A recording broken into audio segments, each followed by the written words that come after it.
Using a robotic third thumb can impact how the hand is represented in the brain, finds a new study led by UCL researchers.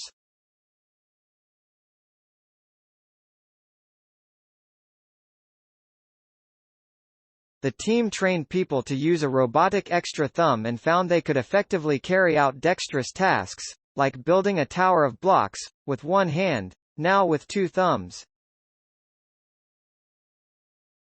The researchers report in the journal Science Robotics that participants trained to use the thumb also increasingly felt like it was a part of their body.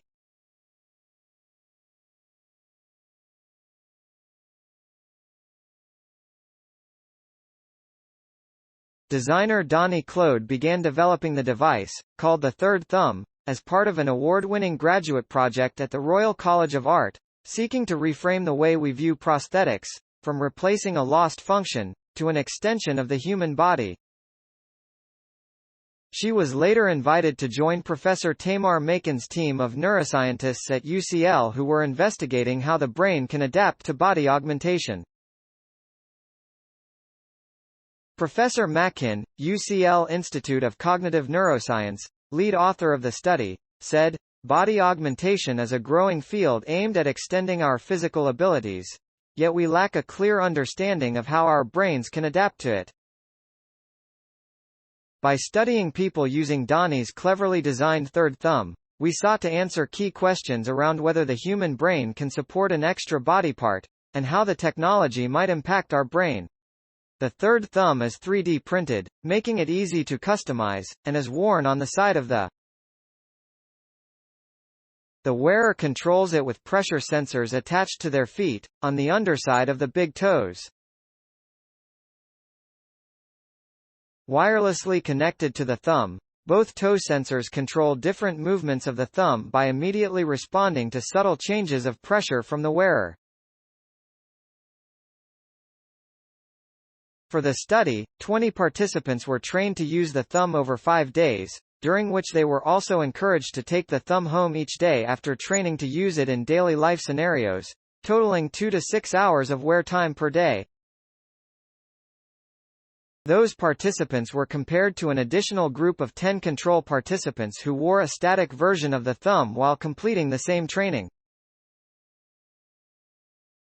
During daily sessions in the lab, participants were trained to use the thumb focusing on tasks that helped increase the cooperation between their hand and the thumb, such as picking up multiple balls or wineglasses with one hand.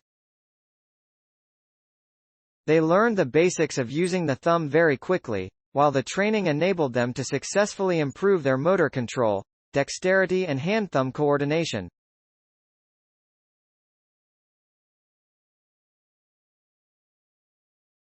Participants were even able to use the thumb when distracted, building a wooden block tower while doing a maths problem, or while blindfolded.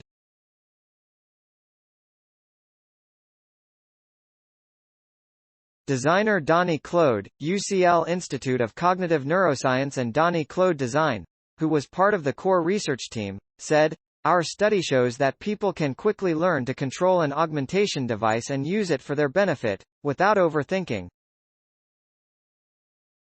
We saw that while using the third thumb, people changed their natural hand movements, and they also reported that the robotic thumb felt like part of their own body."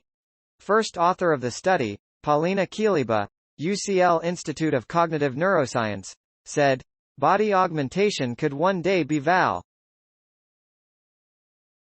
This line of work could revolutionize the concept of prosthetics, and it could help someone who permanently or temporarily can only use one hand, to do everything with that hand.